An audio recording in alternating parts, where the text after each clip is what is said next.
akhirat kelak, ulama akan membawa pahala ilmunya. Ahli salat akan membawa pahala salatnya.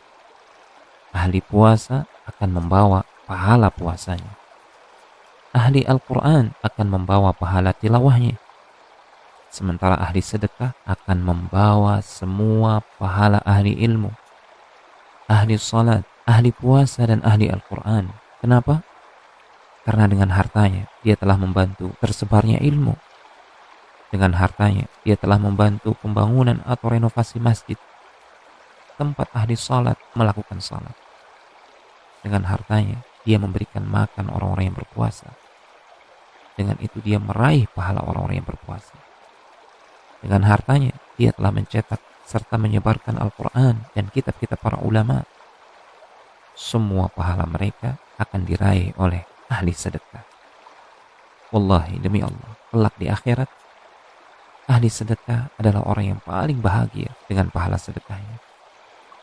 Pahala besar yang tidak dia sangka-sangka. Man tasaddaqa bi'adli tamratin min kasbin tayyibin wa la yaqbalu Allahu illa at-tayyib fa inna Allah yataqabbaluha bi yaminih thumma yurabbiha li sahibiha kama yurabbi ahadukum faluwah hatta takuna mithla al-jabal.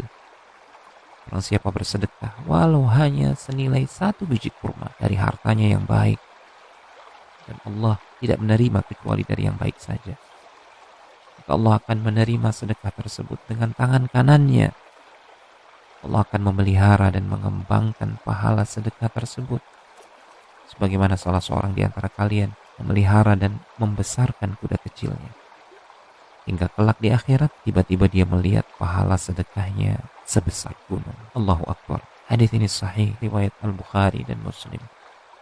Lihat, Allah Subhanahu wa ta'ala tidak melihat seberapa besar yang kita sedekahkan, namun Allah melihat ketakwaan hati kita. Ketika kita berkorban di jalan Allah Subhanahu wa ta'ala, sekecil apapun itu, Allah akan memeliharanya. Allah akan mengembangbiakkannya menjadi besar, jauh lebih besar dari apa yang kita bayangkan.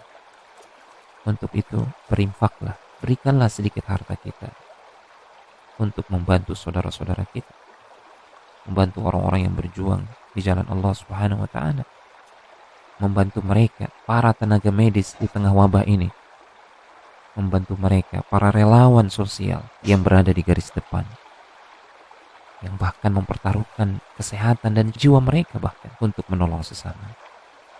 Ambillah bagian, jangan ketinggalan kereta, jangan menyesal ketika orang-orang berbahagia dengan pahala sedekahnya, sementara kita hanya meratap penuh sesal.